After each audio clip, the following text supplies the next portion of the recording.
યથાર્થ જ્યેષ્ઠ વાણી પરિવારમાં આપનું સ્વાગત છે। આજે આપણે સાંભળી રહ્યા છે રાવણની મહાગાથા એટલે અસુરની મહાગાથામાં ચાંચિયાના ત્રાસ વિશે ભાગ 3। ધીમે ધીમે મારા હાથ ધીમા પડ્યા અને મને ભાન થયું કે અમે શત્રુઓના ધાણ વાળી દીધેલા। આ વાહન પર કબજો કરી લેવાનું હવે અઘરું ન હતું, પણ એ જ વખતે ચાંચિયાના બીજા વાહનો અમારી નજીક આવી રહેલા દેખાયા। એના તૂટક પરથી પાણીમાં ખાબકતા લાગ્યા। ચાંચિયા પૂરજોશથી અમારી દિશામાં તરતતા આવી રહ્યા હતા। એ અમારા સુધી પહોંચી ગયા તો અમારો ખેલ ખુલ્લો હતો। અમારામાંથી એકેય પણ જીવતો ન હતો રહેવાનો।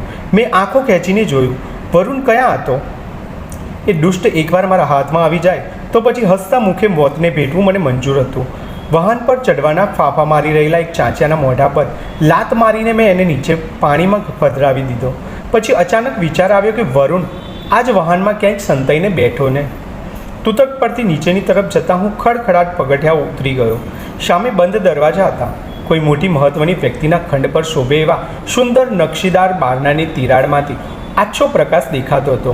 ઉપર ચાલી રહેલા લડાઈના અવાજ અહીં આછા ગણગણાટા જેવા જ લાગતા હતા। જોશભેર લાત મારીને મેં દરવાજો તોડી નાખ્યો અને ખુલ્લી તલવારે અંદર પ્રવેશ કર્યો। ઓરડો પહેલી નજરે ખાલીખમ લાગ્યો। કાયર ક્યાંય ખાટલાની નીચે તો નથી ભરાઈને બેઠો ને? એ તપાસવા માટે મેં ઘૂંટણીએ પડીને જોયું, ત્યાં કોઈ ન હતું। પણ અચાનક મારી ગરદન પર ઠંડી ગાઢ ધાતુનો સ્પર્શ થયો। શું વાત છે! અસુરોના સમ્રાટ આજે એક ગરીબની ઝૂંપડીએ પધાર્યા। ધન્ય ભાગ મારા! હું કંઈ બોલી શક્યો એ પહેલાં તો વરુણે એના લાકડાની ચાકડી પહેરેલો પગથી કચકચાવીને લાત ઝીકી દીધી। મારો ચહેરો લોહી લુહાન થઈ ગયો, પણ બીજી ક્ષણે મારી બધીએ પીડા અને ભયથી ઉપર રોષ સવાર થઈ બેઠો। જેને હું ખૂબ જ ધિક્કારતો હતો એ શત્રુ સામે ઊભેલો। ઉછળીને હું ઊભો થઈ ગયો અને લડવાનું શરૂ કર્યું। હું 20-22 વર્ષનો હતો અને વરુણ લગભગ 40નો। મારી પાસે યુવાનીનું જોશ હતું, પણ તોય થોડીવારમાં લાગ્યું કે એને હરાવવું મારું ગજું ન હતું। જાણે કોઈ બાળક સાથે રમતો હોય એટલી જ સહજતાથી વરુણ મારા ઘા ચૂકવતો હતો। હું થાકવા લાગ્યો। હાથમાંથી તલવાર સરી જશે એવું લાગતું હતું, પણ એ જ વખતે બારણેથી ત્રાળ સંભળાઈ, વરુણ જીવવાલો હોય તો તલવાર ફેંકી દે। આશ્ચર્યથી મેં અવાજની દિશામાં જોયું। મારીચ અને કુંભકર્ણ ત્યાં ધનુષની બાણ ચડાવીને ઊભા હતા। વરુણે લડવાનું અટકાવ્યું, પણ પછી એ બારી તરફ ઘસી ગયો। મેં એના પગ ન પકડી લીધા હોત તો એ નક્કી સમુદ્રમાં ઝંપલાવી દેત। મેં વરુણને મોભેરે પાડ્યો અને કુંભ એની પીઠ પર ચડી બેઠો। મારીચે બારી પર લટકતા રેશમી પડદા ખેંચી કાઢ્યા।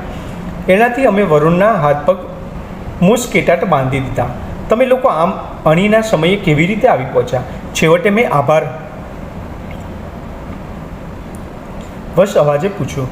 મારીચ હજી હાંફી રહ્યો હતો, પણ એને લંબાણપૂર્વક જવાબ આપ્યો, સવારે તારી સાથે ચર્ચા કરીને આવું કંઈક કામ કરવાની ના પાડીને હું નીકળી તો ગયો, પણ પછી મને ચેન નહોતો પડ્યો। તેને સમજાવવા માટે રાત્રે હું પાછો તારા કક્ષમાં ગયો, પણ તું ત્યાં ન હતો। ત્યાં હાજર બીજા કોઈને ખબર ન હતી કે તું ક્યાં ગયેલો। હું તરત સમજી ગયો કે દોડીને મેં આળસુને જગાડ્યો અને રણસિંગું ફેંક્યું। સેનાના અડધા જણ તો રોજની જેમ પુષ્કળ સૂડા ઢીંચીને સૂઈ ગયેલા। જેટલા અડધા પગડગા ભાનમાં હતા એમને લઈને હું સાગર કિનારે ઘસી ગયા અને પછી મારંમાર હલેશા ચલાવતા અહીં આવી પહોંચ્યો। આવીને તારી ભવાઈ જોઈ। આપના પક્ષે કોઈ જાની હાનિ થઈ છે? મેં નરમ અવાજે પૂછ્યું। આપનામાંથી 6-7 જણ પાણીમાં ડૂબી ગયાની ભીતિ છે।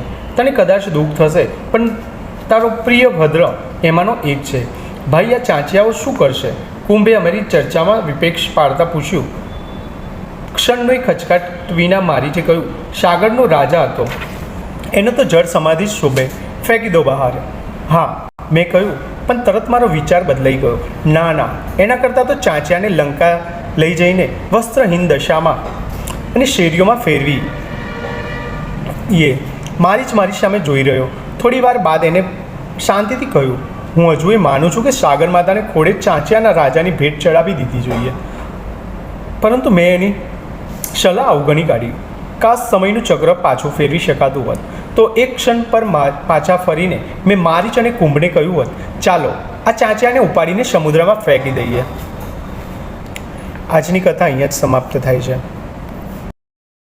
જો આજની કથાએ તમને પ્રેરણા આપી હોય તો વિડીયોને લાઈક કરો અને યથાર્થ જ્યેષ્ઠ વાણી પરિવારનો ભાગ બનવા માટે હમણાં જ સબસ્ક્રાઇબ કરો. તમારું એક સબસ્ક્રાઇબ અમને વધુ પ્રેરણાદાયક કથાઓ લાવવા માટે શક્તિ આપે છે. મળીએ ફરી એક નવી પ્રેરણા કથા સાથે. જય શ્રી કૃષ્ણ.